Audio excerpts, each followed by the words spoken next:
Pag sinabi mong God is good, ibig sabihin nito naniniwala tayo that God will always act in accordance to what is right, what is true, and what is good.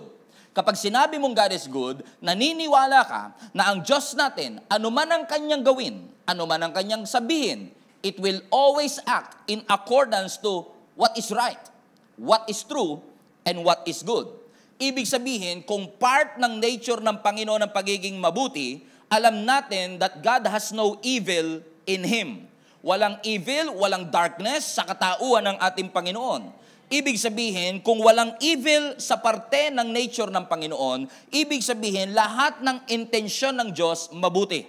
Lahat ng motivation ng Diyos mabuti. Lahat ng resulta ng plano ng Diyos sa ating buhay ay laging mabuti. At kung laging mabuti ang gawa ng Diyos, ibig sabihin, ang standard ng kabutihan sa Diyos natin makikita. Pag naniwala tayong God is good, ang God is good ay hindi resulta ng eleksyon. Ang God is good ay hindi resulta ng SWS survey. Hindi ito opinyon ng mga tao o majority. Ito po, mga kapatid, ay katotohanan ng salita ng Panginoon. God is good. Walang buts, walang how. He is good and He is good all the time, period. Ang Diyos natin ay hindi mabuti because good things are happening in our life. Mabuti ang Panginoon kahit hindi magaganda ang mga nangyayari sa ating mga buhay. Because just because bad things are happening in your life, it means that our God is a bad God. Hindi ka laging mabuti, pero laging mabuti ang ating Panginoon. May mga negative consequences po kasi kapag hindi ka nakafocus sa kabutihan ng Panginoon. For example, lagi ka mag-aalala, which will contradict ang commandment ng Panginoon sa Matthew 6, kung saan sinabi ng ating Panginoon, do not worry. Sa Bisaya, ayaw kabalaka. Ayaw kaguol. Huwag kang mag-alala. Worrying is not practical, it is not rational, but you always have a choice. Either ikaw ay mananalangin o magpapanik. Either ikaw ay magwo-worship o ikaw ay magko-complain. Always remind yourself today, God is good and God is always in control. Lagi nating tatandaan at ipaalala sa ating mga sarili that there is always a supernatural provision. And that supernatural provision is always a byproduct of God's goodness. Dahil mabuti ang Panginoon, alam natin, maubusan man ng natural na pamamaraan para makapag-provide, ang Diyos ay laging mayroong paraan. Ibig sabihin, lahat ng mga natatanggap nating pagpapala ay dahil sa kabutihan ng ating Panginoon. In fact, may mga blessing sa buhay natin that has nothing to do with us. May mga blessing na nangyayari sa ating buhay na hindi resulta ng ating mga panalangin. May mga opportunity, may mga promotion, may mga good breaks, hindi dahil magaling ka, hindi dahil mabuti ka, kundi kaya to inalaw ng Panginoon kasi mabuti ang ating Panginoon. Something is about to shift in your life today. What are these three truths na makikita natin patungkol sa kabutihan ng ating Panginoon? Number one, when it comes to the goodness of God, always remind yourself that God's goodness extends beyond our time. Kung tapat at mabuti ang Panginoon sa akin, meron akong garantiya na magiging tapat at mabuti pa rin ang Panginoon sa aking mga magiging anak, sa aking mga magiging apo. Ibig sabihin, listen to me, yung goodness ng Lord, it will outlive you. Mamamatay ka na lang, buhay pa yung pag-ibig ng Diyos. Mawawala ka na, pero hindi mawawala ang pag-ibig ng Panginoon. In fact, this reminds me mga kapatid na posible kaya na yung blessing na natatanggap ko ay bunga ng kabutihan ng Diyos sa magulang ko. Naaalala daw po ng Panginoon. Ang Diyos hindi makakalimutin. Ang Diyos naaalala niya yung kanyang covenant at kung nangako ang Panginoon, nakalimutan mo na, nakamatayan mo na, pero hindi yan nakalimutan ng Diyos. Kasi yung pangako ng Lord kay Abraham, 500 years later, tinupad niya sa mga Israelites na hindi pa buhay nung time na yon. Ibig sabihin, it extends beyond our timeline. It extends beyond our lifespan. Ibig sabihin, mawawala ka na. Pero ang kabutihan ng Diyos ay magpapatuloy sa tamang panahon. Not necessarily on winter, not necessarily on summer, not necessarily on rainy days, pandemic days, or post-pandemic days. Ang Diyos magpuprovide kapag nakita ng Diyos na ang blessing na ito ay napapanahon sa iyong buhay. Kahit pa matagal mo nang inaantay. Because I believe with all my heart that there are many people na nanonood sa atin ngayon who are believing for something for so long. Naniniwala ka na ikaw ay magkakaanak, naniniwala ka na ikaw ay magkakaasawa, naniniwala ka na marerestore ang inyong marriage, naniniwala ka na marerestore ang inyong health.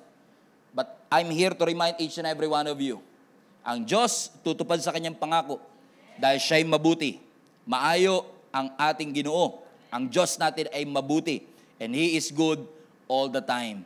And listen to me, His goodness extends beyond our time. Number 2, His goodness extends beyond our understanding. Who are you to question my wisdom with your ignorant mind and empty words? Para sinasabi ng Panginoon, you don't understand what I understand. And then God, ang ginawa ng Panginoon, dinetail ng Panginoon for the next 2 chapter. Ang lahat ng nangyayari behind the scenes sa universe. Talagang inisa-isa ng ating Panginoon. Kay Job, at sinabi ng Panginoon kay Job, who are you to question my wisdom? Where were you when I laid the foundations of this world? Sinasabi mong hindi ako just? Sinasabi mong hindi ako makatarungan? You are not in a position to ask that. You don't have the enough vantage point and perspective para sabihin sa akin, hindi kita nauunawaan at hindi kita naiintindihan. Hindi ako masamang Diyos dahil masama ang nangyayari sa buhay mo. Just because your life is messed up, it doesn't mean that our God is not a good God. Alam mo, parang iba kasi ang perspective ng bata, for example, ng bata at saka magulang. Na yung bata, binasag niya yung salamin ng bintana. Okay, let me repeat. Yung bata, binasag yung salamin ng bintana. Usually, hindi na nagtatanong ang mga nanay. Di ba? Pinapapagalitan na kagad yung bata kasi alam na natin, baka naglaro lang to, nagharot lang to, kaya nabasag yung bintana.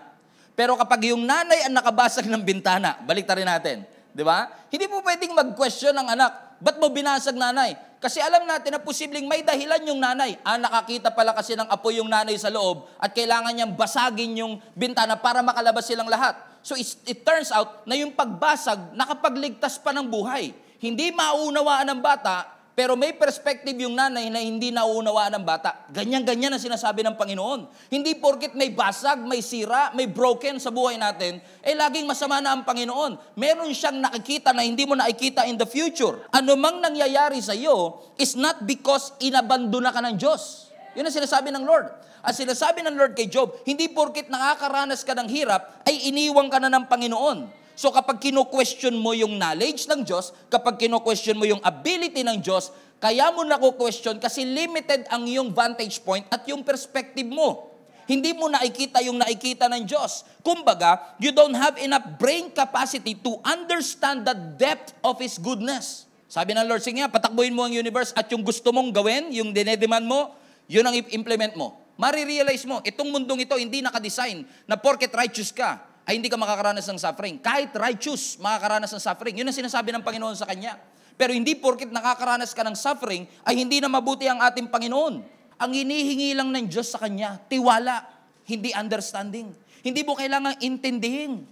Kailangan mo lang maniwala sa Panginoon. There is no such thing as meaningless sufferings. May walang pain na walang purpose. Walang suffering na walang meaning. God is always good. God is always faithful. And He is good all the time. And that goodness extends through our understanding. And last but not the least, okay? God's goodness extends beyond our time. God's goodness extends beyond our understanding. And number 3, God's goodness extends beyond our sin and shame. When you experience God's goodness, that goodness of God will lead you to repent of your sins. Na minahal ka ng Diyos in your lost, least guilty condition. Kahit na tayo'y wala, malayo sa harapan ng ating Panginoon, minahal at inibig tayo ng Panginoon. Na sa sobrang dumi, sobrang disaster na nangyari sa human race, kulang ang improvement, kailangan redemption. Kulang ang pagiging nice, kailangan new creation. Kailangan magbago. Hindi lang maging mabuting tao. Jesus did not came here on earth to make the bad people good. He came so that the dead people like you and me will live. Bago pa man tayo magkaroon ng kakayanang magsisi, nakita na tayo ng Panginoon at lahat ng ating pagkakasala, more than 2,000 years ago at the cross, pinagbayaran niya na yung bagay na hindi mo pa pinagsisisihan. Hindi mahadlangan ng kasalanan ang pag-ibig ng Diyos. Pero mapipigilan ng pag-ibig ng Diyos ang kasalanan. Once you receive God's love, it will lead you to repent, turn away from your sin, and give God glory for everything that He has done. Come to Him, all of you, who are tired, weary, and heavy laden, and allow God to restore you and give you rest. God is good. God is good. Period. It extends beyond our time. It extends beyond our understanding. It extends beyond our sin and shame.